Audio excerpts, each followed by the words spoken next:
पिछली वीडियो में जैसा कि हमने डिस्कस किया था, यूपीएससी की तैयारी करनी है तो शुरुआत कैसे करें, कब करें। आज हम संपूर्ण तैयारी की बात करेंगे। तैयारी के लिए केवल घर की सहमति मिल जाना, आप कोचिंग में एडमिशन ले लेना या फिर पीडीएफ निकाल के फटाफट नोट्स तैयार कर लेना, ये तैयारी नहीं कहलाती है। दुनिया सिर्फ सफल व्यक्ति को सलाम करती है, इसलिए तैयारी का मतलब सिर्फ और सिर्फ सफलता होनी चाहिए। अब ये सफलता आएगी कैसे, मिलेगी कैसे, इसी के बारे में हम आपसे डिस्कशन करेंगे। यहाँ एक बात और मेंशन करना चाहता हूँ कि ज़रूरी नहीं कि आप आईएएस हो जाएं। एक अच्छा इंसान सदैव सफल होता है और सबसे पहले आप एक अच्छा इंसान बन जाएं, कहीं न कहीं अवश्य ही सफल हो जाएंगे। इसलिए अब हम बात करते हैं कि तैयारी करते समय हमें क्या करना है, क्या नहीं करना है। इसके बाद हम उन किताबों का भी जिक्र करेंगे जिन किताबों को पढ़कर लोग सफल हुए हैं। जैसा कि मैं पहले ही बता चुका हूँ कि 6 से 12 की NCERT SST की, सोशोलॉजी 11 से 12 और आर्ट एंड कल्चर 11-12 की लेकर पढ़ना है, उसका नोट्स बनाना है और हर महीने एक दिन रखना है जब आप उस नोट्स का रिवीजन करेंगे। चूँकि नोट्स आपको स्वयं बनाना है, चाहे वो NCERT के हों चाहे बाकी बुक्स के हों। जो नोट्स हम बनाएंगे उसका रिवीजन हर महीने एक दिन करेंगे और वो तब तक करेंगे जब तक कि हम सफल नहीं हो जाते हैं। NCERT के पढ़ने के बाद किसी भी कोचिंग में घुसने से पहले आपको कई चीज़ सीखनी है। जैसा कि सबसे पहले टाइम मैनेजमेंट सबसे इम्पॉर्टेंट रोल प्ले करता है। आपका टाइम मैनेजमेंट 6 से 8 घंटे पढ़ने का जो समय आप निकालेंगे वो 2-4 दिन निकालते हैं, उसके बाद आपका डिस्टर्ब हो जाता है। जो आप टाइम टेबल बनाते हैं वो टाइम टेबल 2 से 3 दिन फॉलो करते हैं, उसके बाद वो टाइम टेबल आपके सर की शोभा बढ़ाता है। जहां आप जिस कमरे में रहते हैं वो टाइम टेबल वहीं टंगा रहता है, कभी कभी गिर के खो भी जाता है। उसका रीज़न क्या है? उसका रीज़न ये होता है कि हम लोग टाइम टेबल तो बना लिए, उसको फॉलो नहीं करते। फॉलो क्यों नहीं करते, उसके पीछे कई कारण हैं। जो उसके पीछे के कारण हैं वो हम आपको बताना चाहते हैं। आपने टाइम टेबल तो बना लिया, लेकिन उस टाइम टेबल को फॉलो नहीं कर पा रहे हैं। उसके पीछे का एकमात्र रीज़न होता है कि आपका जो समय प्रबंधन है वो दुरुस्त नहीं है। जिस दिन आपका समय प्रबंधन दुरुस्त हो जाएगा उस दिन आपके टाइम टेबल फॉलो होने लगेंगे, आपकी जीवनचर्या सुधर जाएगी और धीरे धीरे आप सफलता की ओर आगे बढ़ जाएंगे। सबसे पहली चीज़ होती है दोस्त। जब आप आईएएस की तैयारी शुरू करते हैं तो ऐसे में सिर्फ आपके पास अधिकतम 4 दोस्त होने चाहिए जिसमें आप स्वयं शामिल हों, और इन 4 दोस्तों में वही दोस्त हों जो कि सिविल सेवा की तैयारी कर रहे हों। और अगर सेम सब्जेक्ट से कर रहे हैं तो समझ लो सोने पे सुहागा है। दूसरी चीज़, जो पुराने मित्र हैं, परिवार हैं, रिश्तेदार हैं, सबको कुछ दिनों के लिए भूल जाइए। अगर आप नहीं भूल पाते हैं तो आपका समय ख़राब होगा, वो आपसे समय मांगेंगे। उसके अलावा बहुत सारे उनके कार्य होंगे जो उसी शहर में होंगे जहां आप रह रहे हैं, उनके कार्य करेंगे।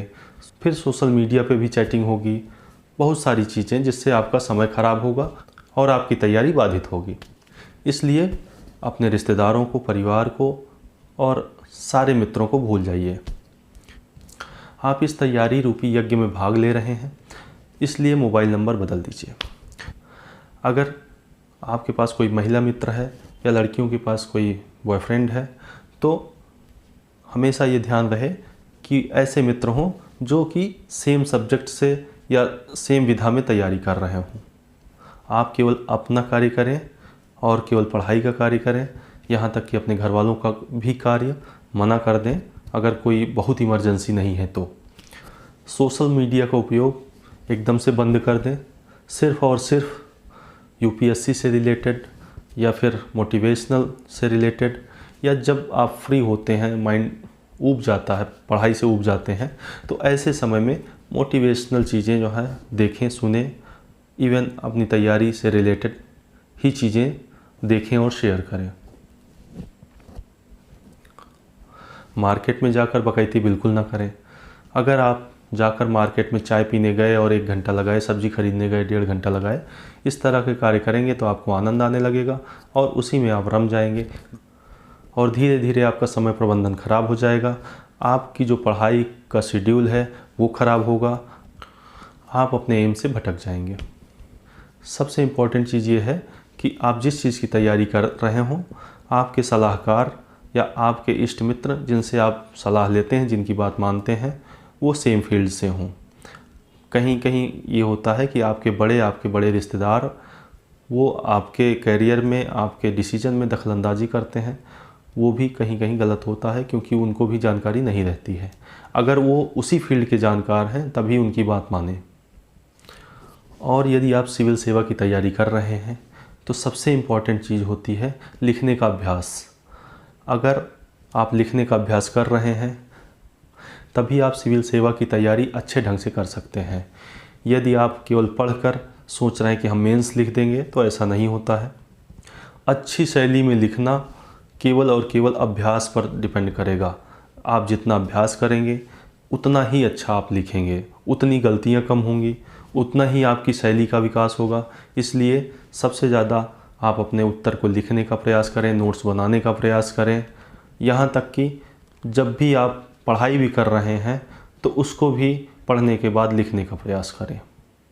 अगर आप इतना कर पाते हैं तो अपने आप ही आपका जो टाइम टेबल है वो एकदम फॉलो होने लगेगा, आपको पढ़ाई का समय मिलने लगेगा।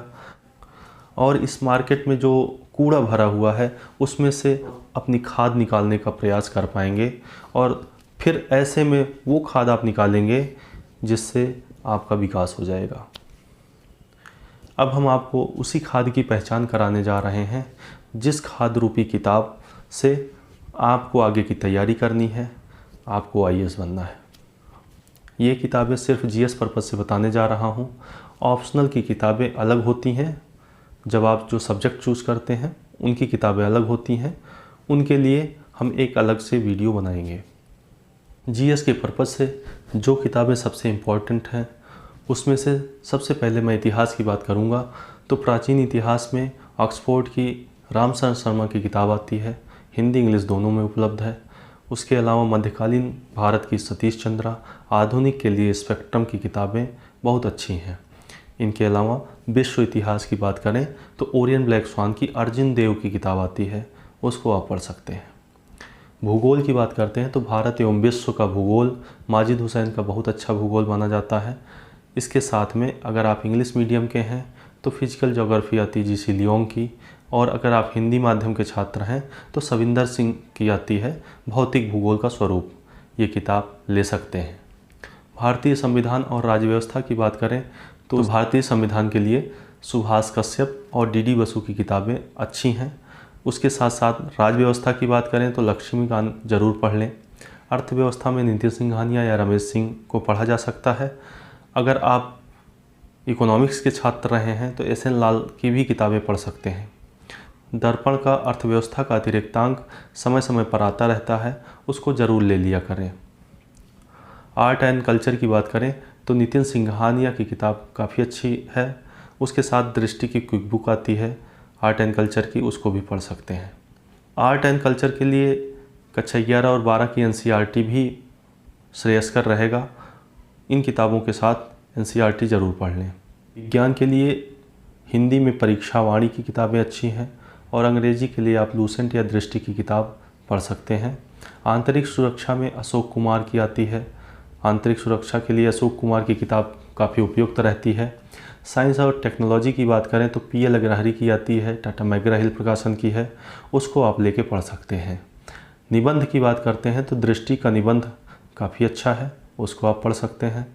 नीति शास्त्र की बात करें तो जी सुब्बाराव की किताब आती है, उसके साथ में आप लेक्सिकॉन की भी किताब पढ़ सकते हैं। पर्यावरण में दृष्टि की किताब काफ़ी अच्छी है। इसके साथ अगर आप इंग्लिश मीडियम के छात्र हैं तो शंकर आईएएस की किताब भी उपलब्ध है मार्केट में, उसको लेके पढ़ सकते हैं। करंट अफेयर के लिए विजन आईएएस है, दृष्टि आईएएस है और क्रॉनिकल की किताब है। इन तीनों किताबों में से कोई भी करंट अफेयर आप लेके पढ़ सकते हैं। साथ में हर महीने योजना और कुरुक्षेत्र की पत्रिका भी पढ़ते रहें, और साल में एक बार लगभग मार्च अप्रैल के आसपास इंडिया ईयर बुक आती है, उसको भी लेकर ज़रूर अध्ययन करें। ये सहायक पुस्तकें हैं जो आपके जीएस में काम आती हैं। प्री और मेंस के लिए लगभग ये सारी पुस्तकें काफ़ी रामबाण साबित होती हैं। इसके साथ साथ आप दृष्टि IAS या दिशा का प्री और मेंस का सॉल्व पेपर ले सकते हैं। उससे आपको ये पता चलेगा कि किस तरह के क्वेश्चन आते हैं, उसका किस तरह से सॉल्यूशन होता है। तो इसलिए प्री और मेंस का सॉल्व पेपर भी ज़रूर ले लें। मेंस का उत्तर लिखने के लिए निरंतर अभ्यास की आवश्यकता होती है और कभी भी आप उसको पढ़कर लिखने की गलती न करें। आप मेंस लिखकर ही लिखने का प्रयास करें, जिससे आपकी राइटिंग अच्छी होगी, आपकी शैली अच्छी होगी और आप सफल हो जाएंगे। सफलता के लिए सबसे ज़्यादा ज़रूरी चीज़ है आपका अपना नोट्स होना। जिस दिन आप सभी विषयों का नोट्स बना लेंगे उस दिन आप सफल हो जाएंगे।